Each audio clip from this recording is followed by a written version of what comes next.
Hi everyone. It's just my shirt considering I'm not used to being on camera. Anyways, today is May 3rd. I can't believe it's May already. When you're younger, you can't wait for time to fly by. I feel like when I was younger, I was always trying to, or waiting to grow up and for, to turn older. Now it's like time to stop. Anyways, that aside, today's video diary is, I guess I'm just going to talk about the accident. I wanted to touch base about the challenging part of people, of the recovery is that now, I mean, you would not know 10 months ago, almost a day and a week. I was in the hospital and I was hit by a drunk driver. You would have no idea. And that's the part that gets challenging now, that I'm more recovered, but I'm not the same, and I'm not as stable as I was before, and physically, and then obviously I'm still dealing with trauma, so it's misleading, I guess, the physical. But anyways, since a lot of people heard about the accident, they don't really know what happened. On the morning of July 10th, which was a Sunday, I actually went out Saturday night with my friends to an event, and we had left at Central Phoenix around 9:30, 10, and a couple of us, 4 of us, had gone up there. We were hanging out and met up with a whole bunch of other friends and had a good time. And pretty late, we had dropped off my girlfriend at her vehicle, and we were walking to a parking lot to go home. We had actually just stopped by a hookah bar on the way home just to, grab some water and relax a little bit. And then we ended up, I think we were walking to the parking lot around 4:30 or 4:20 is the number that rings a bell. But I do have a receipt that I have framed, and there were 10 $1 bills in there. So I framed that also. But that was from 4 o'clock at Gus's Pizza in Old Town Scottsdale. So I guess I got pizza, or we got pizza. I was with my best friend Mohan, who happens to be a doctor, so it's actually the perfect person. If you have to get hit by a car, it's the perfect person to have by your side. So, anyways, my understanding is that we were walking across the street from north to south, and this girl just came. She was going about 25 to 30 miles an hour, and Mohan saw her coming, and I did not. So he was able to jump on the curb, but she hit me. The interesting part of the accident is that right before she hit me, I heard the tires screech and the car veer more direct. It was angled originally in my direction, but then it actually turned directly head on to me. And I remember being face to face, or face to car, with the people in it, and there were 2 people in it. Anyways, when they hit me, obviously, if this is me in the car, the hood hits me, I went like this, and my face went in the windshield, and then I was inverted upside down, so my head was down, and my legs were in there, and that's because of the speed at which she was coming at me. So I just went straight up, and I went up, and then landed on concrete in the middle of the road on concrete, about 50 feet away. She took off. She didn't stop, and so Mohan was obviously there. He called 911, and he was able to pay attention to the type of car and the license plate, I believe, and such. I have to go over that story with him. I will interview him on camera so we can get to the bottom of it, because to be honest with you, I've only heard him talk about it once, and it was challenging to listen to. So I would like to bring it up with him again so I can talk to him about it. Anyways, she took off. She went into a parking lot, and then the passenger jumped out of the car, when she was in the parking lot, and I ran off. And for whatever reason, she came back out of the parking lot and then came back towards us because she actually had to turn past us to go where she was going, I guess. And when she came back at us, Mohan tried jumping in front of her car to stop it, to slow her down, and he, I guess, banged his hand on the hood of the car because his handprints were on there. But she accelerated as she was coming towards him. She did not slow down. So he jumped out of the way and grazed his arm, or bruised his arm on the car, and then she kept going, and then she actually crashed into I believe it was a decorative fountain in the like roundabout area, and then she took off running. Now, right at this time where she had come back towards us, there was no one around with us, but then I believe right before she tried hitting him, there's a golf cart in Old Town Scottsdale. There are these carts that are driving around to try to help drunk people or people that were drinking to get to their vehicles, or not drinking to get to their vehicles, but they're driving around. So this golf cart lady, I won't say her name, but she saw the girl try to hit Mohan and him jump out of the way, and then she actually chased the golf cart lady, drove after the girl who, when she crashed, took off running to try to get away, and so the golf cart lady was able to corner her, and then the police were there shortly thereafter. So, and then when all that was happening, I guess somewhere around that time there was an Uber that dropped off 2 passengers, and the Uber and the passengers remained by our side. So I don't think they saw any of the chase or anything of catching the girl who took off running, or they didn't see the girl try to hit Mohan, or they didn't see me get hit, but they just saw me on the floor and they stayed with to try to offer assistance. So that's the story of what happened. As far as my injuries go, try to recap. Everything was swollen. You can imagine. I mean, I'm 5'8", about 45 pounds. So I'm not a huge person, but you know, I was in really, really good shape before the accident. That helped, and my height helped. Plus the fact that I had, you know, a drink earlier in the night. And so anyways, when this happened, all those things, you know, God meant for it to be that way, and it helped me.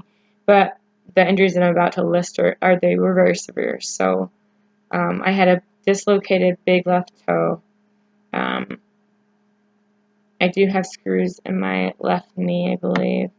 My right tibia was broken. Keep in mind I had road rash all over my body, so it's like black marks from hitting the ground. Let's see, my right tibia was broken.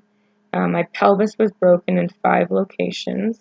My elbow, the tendons and ligaments were all torn off, so that wasn't good. My C7 in my neck, that was fractured. That's typical of a car accident or someone being hit by a car. That was fractured.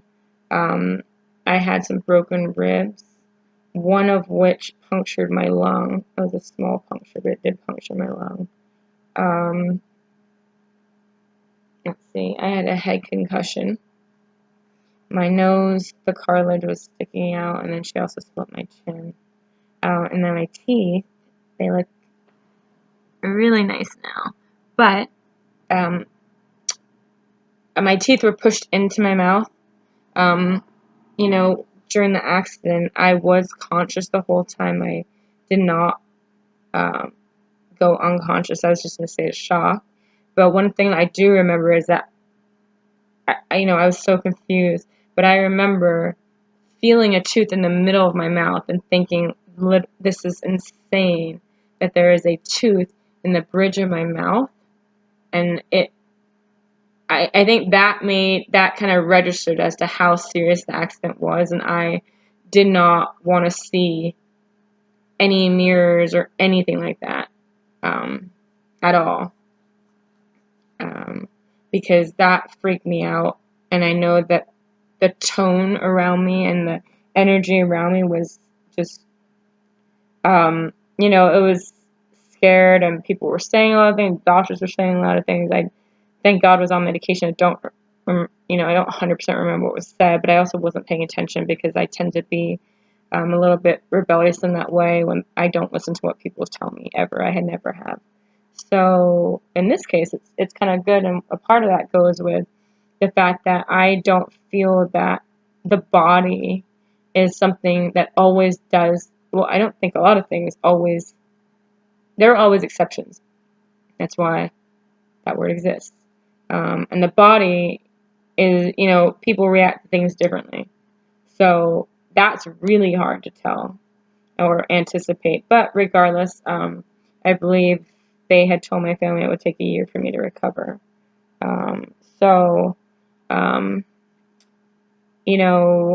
as far as the surgeries that I had, so that happened on a Sunday morning. We went out Saturday night, happened on Sunday morning. On Sundays, obviously, the doctors and it's a strange schedule for everybody. They couldn't operate on me on Sunday. I had to wait until Monday. And then on Monday, they operated on my right leg, my pelvis, and my elbow. My neck was put into a cast, my elbow was in a cast, my legs were in cast, or soft cast. My big left toe was dislocated. It was just popped back into place. But that thing, man, out of everything, that has been the most, it's just been a nightmare. It's been hard to deal with. I'll explain that another time. But anyways, they had done that on the first day. And the second day, they had done my facial reconstruction. My chin was split, and then my cartilage on my nose, they, fixed that. So you can kind of see. The lighting is really bad, but I'll share that another time. And then, so that all happened. And then I caught pneumonia. That was absolutely awful. I had an extremely high temperature. And then also, between pneumonia, your lungs fill up. So my lung was punctured, and also my pelvis was broken. So to cough, to try to clear, and they did not operate on my lung because the incision was so small, they wanted to let it heal. So I remember I was able to clear the phlegm and stuff from the pneumonia myself just by swallowing really hard, because it hurt so bad for me to even try to cough things out. There was no way. And I remember the one time I could not clear, the one time that I used all my energy to clear my lung, it hurt so much because my pelvis is broken, my lung is punctured, and everything in my body is hurting. Like, I don't even have, I can't even go to the bathroom. I'm literally in casts everywhere and the neck brace. It was just, So I caught pneumonia, and when I had a spiking temperatures. When I finally was cleared of that, I think that was about 2 weeks. My temperature, or maybe like a week and a half. I have to confirm that, but I think it was about that after those initial surgeries. My temperature kept spiking. I remember it being 103, 104, or 102.8. I do remember that number. Again, so typically when you have a temperature like that, your body is it's overworking to try to fix itself, and it's trying to tell you something's off. So, they were trying to figure out what it was, and then they finally realized that my pelvis had gotten infected. I'm not allergic to anything at all, no metal, I'm nothing. But people have allergic reactions to metal being in their body, so for whatever reason, my pelvis got infected. And so that was 2 weeks after the original. That was 2 weeks after the original surgery, and I remember freaking out. I was hysterical. I had never been in the hospital, So that did help when I originally got into the hospital, because all I know is that when you hurt yourself, you get better. I didn't really know anything other than that. I know that I've never broken a bone, I've never nothing. So, for me, it was I never really thought much about it. But having had 2 surgeries, having had to recover in that time, having pneumonia, having just gotten past that, and being exhausted. When you're in the ICU in the hospital, you're exhausted. People are in and out constantly. I remember being so tired. It was just awful. And, and then they can't, this is all in a cast. So I was hooked up, I had a blood transfusion also because I lost so much blood on site. But they also had me hooked up to an IV, and they were taking blood samples. So this arm was just bombarded constantly. It was just, oh man, it was so much. So I was already exhausted from them constantly coming and doing that, and then them talking to me, and people coming in and out, tons of doctors, nurses. It was, that center is a trauma 1 center, my understanding is. So that's the best place to be if you're going to get hit or in an accident, or if you need to be in the hospital. It's great, but it was terrifying, and it was hard, and for someone who's not used to being in there at all and has no clue what's going on, and I didn't want anyone telling me anything that was going on. And then hearing that I've got to go back into surgery because they have to clean me out. I said I didn't want to do it. I was just like, oh no, it'll get better again. I'm the type of person, I don't even like taking medication for headaches, let alone I was just like, I just let it be, let it be, let it be. It'll be fine, but obviously that wasn't working. So anyways, once they did that, they took a culture, and they kept an eye on the culture too, just to make sure. Ooh.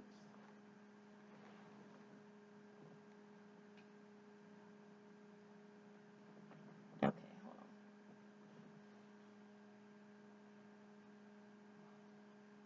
on.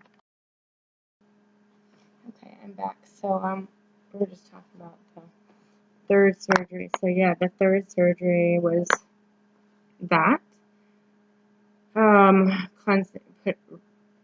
Cleaning stuff out, and putting the metal back in my pelvis. Brings me, so all those things, it's been such, a long journey for physical recovery. I'm an athlete, and I'm very competitive, and I almost saw the recovery as just working hard. I do work out pretty, I work out a lot, and I push myself. So with the accident, I definitely just did that. I was prepared. I, pushed myself. I do remember when the physical therapist used to come in to the hospital, starting at 6 o'clock, they'd have me up. I was in the ICU for 5 days, and I was in the hospital for 4 weeks. So they would have me up early. I would have to eat early. Then people would be coming in and take my blood, check my bloods, all this stuff. And then on top of that, these physical therapists are coming in. I didn't want to move because I've got my arm in the cast. I got my leg in the cast. I'm literally, and my pelvis is all messed up. They're pulling me to try to get me to sit up out of bed and try to, slide me, put me on, try to get me to sit up. Once we were able to sit up, then they started to slide me on a board, onto a chair. I did not want to do that. I hated it because they had to actually literally put something around my waist to try to help me. And again, my pelvis is broken.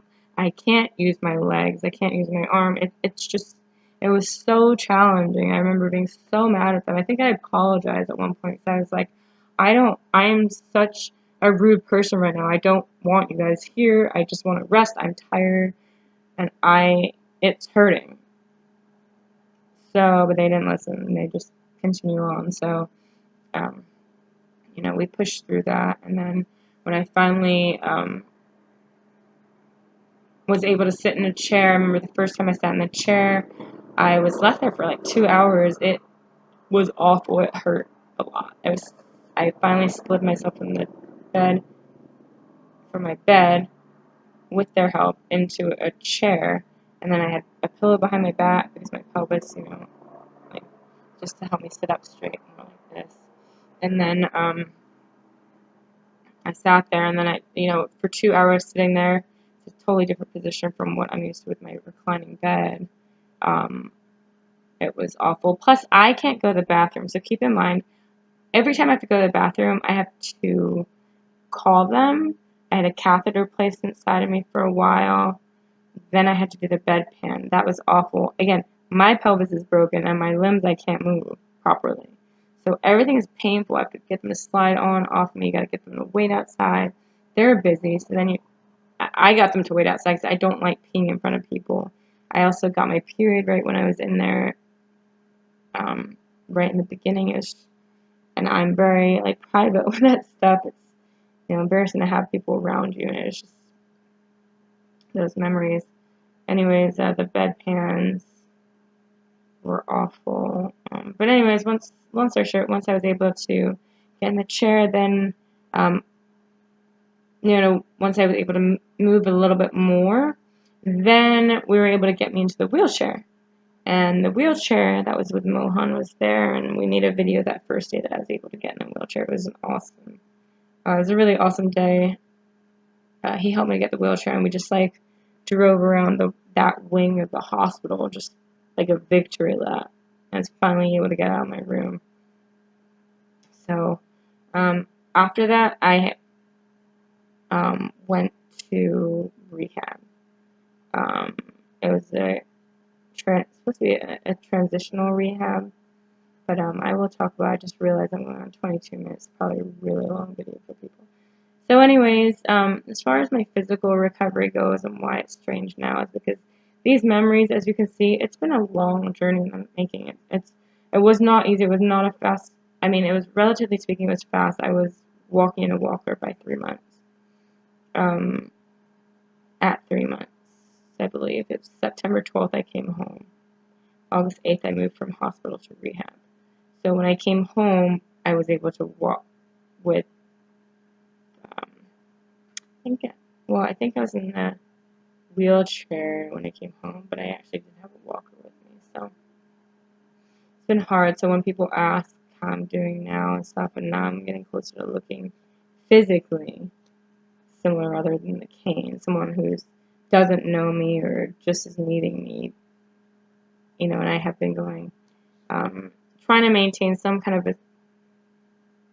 a routine outside of the house or my condo. People don't know. So if someone were to knock, I still have a nervousness about not being 100%. At this point, I could probably jog.